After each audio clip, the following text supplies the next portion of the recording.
नमस्कार दोस्तों, मैं doctor Saurabh Jain, professor and head Gandhi medical college Bhopal. मैं यूरोलॉजिस्ट और एक किडनी ट्रांसप्लांट सर्जन हूं और मैं अपने इस यूट्यूब चैनल पे यूरोलॉजी से रिलेटेड पेशेंट एजुकेशन वीडियोस बनाता हूं ताकि पेशेंट को अपनी यूरोलॉजिकल कंप्लेंट्स को समझने का एक प्लेटफॉर्म मिल सके और वो एक इन्फॉर्म डिसीजन मेकिंग कर सकें। तो आज इसी सीरीज़ में हमने कोशिश की है कि हम प्रोस्टेट की सर्जरी के जो डिफरेंट तरीके हैं उनको डिस्कस कर सकें ताकि पेशेंट को एक समझने में मौका मिल सके, अंडरस्टैंडिंग हो जाए कि वो उनके लिए कौन सा प्रोसीजर बेटर है। तो अक्सर होता है दोस्तों कि पेशेंट्स को जब भी हम प्रोस्टेट के लिए किसी ट्रीटमेंट को ऑफ़र करते हैं, सबसे पहले तो मेडिसिन दी जाती है। ज़्यादातर पेशेंट्स मेडिसिन से रिलीफ़ हो जाते हैं। ऐसे पेशेंट्स जो मेडिसिन से रिलीफ़ नहीं हो पा रहे हैं या जिनको इंडिकेशन है कि इनको ऑपरेट करना ही पड़ेगा, तो फिर उनको ऑपरेशन की सलाह दी जाती है। अक्सर ये ऑपरेशन, जिसको अपन आम भाषा में लेज़र का ऑपरेशन या दूरबीन का ऑपरेशन कहते हैं, पेशेंट उनको समझने में काफ़ी कंफ्यूज रहता है, क्योंकि अक्सर वो ये सुनते हैं कि इसमें एक लेज़र का ऑपरेशन होता है, इसमें एक दूसरा ऑपरेशन होता है। तो आज हम इसी सीरीज़ में इन सारे प्रोसीजर्स को डिस्कस करेंगे और इसके साथ ही एक नए प्रोसीजर को भी डिस्कस करेंगे और देखेंगे ये नया प्रोसीजर इनके बीच में कहाँ फिट होता है। तो अगर हम बात करें प्रोस्टेट में दूरबीन के ऑपरेशन की, तो दूरबीन अक्सर एक लॉन्ग ट्यूब होती है जो कि ऑलमोस्ट इसके साइज़ के बराबर, इस पेन के साइज़ के बराबर होती है। इसकी जो विड्थ होती है इस पेन के बराबर होती है। उसको हम पेनिस का जो छेद होता है उसके थ्रू डालते हैं, प्रोस्टेट तक ले जाते हैं और फिर हम जो टेक्निक यूज़ करते हैं उसके ऊपर डिपेंड करता है कि उस टेक्निक का नाम क्या है। प्रोस्टेट के टिश्यू को जब हम टैकल करते हैं, तो अगर हमने मान लीजिए इम्प्लांट यूज़ किया है, जैसे कि प्रोस्टेट मान लीजिए ये अंदर की तरफ ग्रो कर रहा है और हमने एक इम्प्लांट यूज़ किया है ताकि हम इस प्रोस्टेट के टिश्यू को बाहर की तरफ खींच लें, ताकि जो टिश्यू जो अंदर की तरफ ऐसे ग्रो कर रहा है वो ऐसे खुल जाए। तो इस टेक्निक को यूरोलिफ्ट कहते हैं। ठीक है। दूसरी टेक्निक होती है TURP, यानी कि TURP में क्या करते हैं, ऐसी टेक्निक जिसमें ये जो लोब अंदर की तरफ ग्रो कर रहा है, इसको हम कट करने के लिए इलेक्ट्रिक करंट का यूज़ करते हैं, छोटे छोटे चिप्स बनाते हैं और उन चिप्स को बाहर निकालते हैं, उसको कहते हैं TURP। और तीसरी टेक्निक होती है होलिप।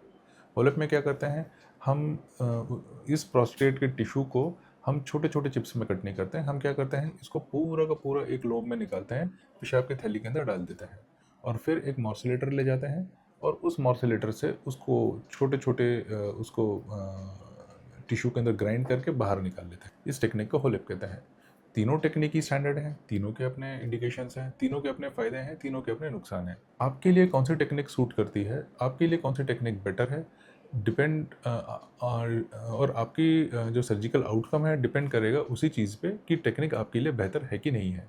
अगर आपका प्रोस्टेट उस टेक्निक के लिए नहीं है और आप दूसरी टेक्निक से करा रहे हैं, तो डेफिनेटली आपको परेशान होना पड़ सकता है। तो अपन एक एक टेक्निक को समझते हैं, उसके फ़ायदे और उसके नुकसान को समझेंगे। तो दोस्तों, अभी तक हमने देखा कि हम यूरोलिफ्ट के अंदर हम क्या कर रहे थे, हम कुछ काटापीटी नहीं कर रहे थे, केवल पेशाब के रास्ते से एक हमने दूरबीन डाली, जहाँ पे प्रोस्टेट है हमने उसको एग्जामिन किया और उस प्रोस्टेट के अंदर हमने कुछ इम्प्लांट्स डाल के उस टिश्यू को बाहर की तरफ खींच लिया, ताकि ऐसे लोब्स जो प्रोस्टेट के रास्ते को ब्लॉक कर रहे थे तो वो ब्लॉक ना कर पाए और रास्ता खुल जाए। अब इसमें होता क्या है, यह प्रोसीजर बहुत ही 10 से 15 मिनट के अंदर ख़त्म हो जाता है। इसमें अक्सर लोकल एनेस्थीसिया के अंदर ही हो जाता है। चूँकि ये लोकल एनेस्थीसिया के अंदर हो रहा है, तो इसके हॉस्पिटल स्टे भी ज़्यादा से ज़्यादा 1 दिन का रहता है। पेशाब की नली भी हम अगले दिन तुरंत निकाल सकते हैं। चूँकि हमने कोई काटापीटी नहीं की है इसके अंदर, तो इसमें ब्लीडिंग का रिस्क बिल्कुल नहीं होता है। ये अक्सर उन पेशेंट्स के लिए सूटेबल होता है जिनका सर्जिकल रिस्क बहुत ज़्यादा होता है। मान लीजिए कोई कार्डियक पेशेंट है, एनेस्थीसिया देने में रिस्क ज़्यादा है, या कोई बहुत ओल्ड एज पेशेंट्स हैं, 85 ईयर्स, 90 ईयर्स, मेडिसिन ले रहे हैं लेकिन आराम नहीं मिल रहा, उनके लिए प्रोसीजर ज़्यादा बेटर है, ताकि उनको एनेस्थीसिया के कारण जो रिस्क है वो ना झेलना पड़े। लेकिन इसके अपने लिमिटेशंस हैं। चूँकि हम इसमें कुछ काटापीटी नहीं कर रहे हैं, तो इसमें जो बायोप्सी मिलती है हमको, वो बायोप्सी नहीं मिल पाती। तो अक्सर अगर पेशेंट का PSA बढ़ा हुआ है और हम ये प्रोसीजर कर रहे हैं, तो चांसेस है कि हम प्रोस्टेट के अंदर कैंसर के लक्षण को मिस कर दें, क्योंकि हम इसमें बायोप्सी नहीं ले रहे। दूसरा, ये बहुत बड़े ग्लैंड में हेल्पफुल नहीं होगा। इसका एक सबसे बड़ा एडवांटेज होता है, यह सेक्सुअल फंक्शन को प्रिजर्व करता है। तो जैसा मैंने बताया कि ओल्ड एज में जहाँ पे हमको सर्जिकल रिस्क कम करना है, एनेस्थीसिया का रिस्क कम करना है, उसमें प्रोसीजर हेल्पफुल है। दूसरा, यंग पेशेंट्स में जहाँ पे हमको सेक्सुअल फंक्शन प्रिजर्व करना है, वहाँ पे ये हेल्पफुल है।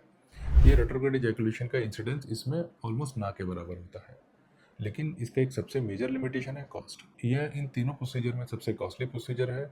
कुछ इंश्योरेंस कंपनीज में प्रॉपर जस्टिफिकेशन के साथ आजकल यह कवर होने लगा है। दूसरा आता है TORP।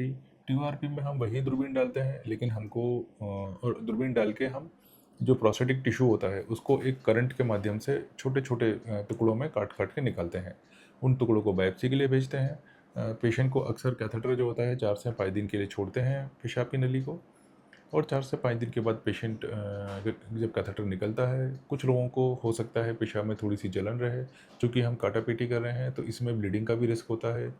इसमें जो रेट्रोग्रेड इजैकुलेशन होता है उसका इंसिडेंस भी ज़्यादा होता है। ऑलमोस्ट 75% पेशेंट्स तक को रेट्रोग्रेड इजैकुलेशन हो सकता है, लेकिन यह कॉस्ट में कम होता है।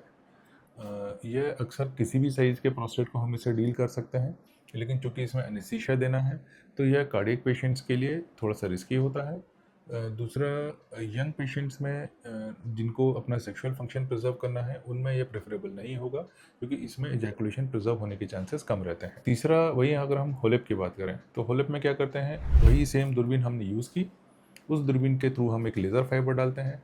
लेज़र फाइबर से हम जो लोब्स हैं, जो प्रोस्टेट के लोब्स हैं जो लटक रहे हैं और उसको ब्लॉक कर रहे हैं, उनको छोटे छोटे चिप्स में काटने की बजाय हम पूरे लोब को एक साथ कट करके ब्लैडर के अंदर धकेल देते हैं, और उसके बाद हम एक मॉर्सिलेटर यूज़ करके उसको ऑलमोस्ट सक करके बाहर निकाल देते हैं। तो दोस्तों, अगर मैं समराइज़ करना चाहूँ कि ऐसे पेशेंट्स जो यंग हैं, जिनका प्रोस्टेट बहुत ज़्यादा बड़ा नहीं है, या ऐसे पेशेंट्स जो ओल्ड एज में हैं, जो एनेस्थीसिया का रिस्क नहीं लेना चाहते हैं लेकिन उनके लिए कॉस्ट फैक्टर नहीं है, उनके लिए UroLift is a very good procedure.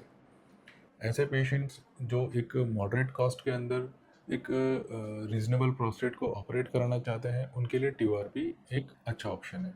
और ऐसे पेशेंट्स जिनका प्रोस्टेट काफ़ी बड़ा है, जिनको ब्लीडिंग ज़्यादा होने का रिस्क है क्योंकि वो ब्लड थिनर पे हैं, वो उनके लिए और जिनके लिए कॉस्ट एक फैक्टर नहीं है, उनके लिए होलिप इज़ अ बेटर प्रोसीजर। तो आई होप दोस्तों आपको इस वीडियो के थ्रू समझ में आया होगा कि आपके लिए कौन सा प्रोसीजर बेटर है। और अगर आपको प्रोस्टेट के लिए सर्जरी की रिकमेंडेशन है तो आप अपना एक इन्फॉर्म्ड डिसीजन मेकिंग कर सकते हैं। और अगर आप पे कोई ऐसा रिलेटिव है जो प्रोस्टेट की समस्या से परेशान है, तो उनको ये आप वीडियो शेयर कर सकते हैं ताकि उनकी भी एक अंडरस्टैंडिंग बढ़े। अगर आपको ये वीडियो पसंद आया तो चैनल को लाइक करें, सब्सक्राइब करें। Thank you so much.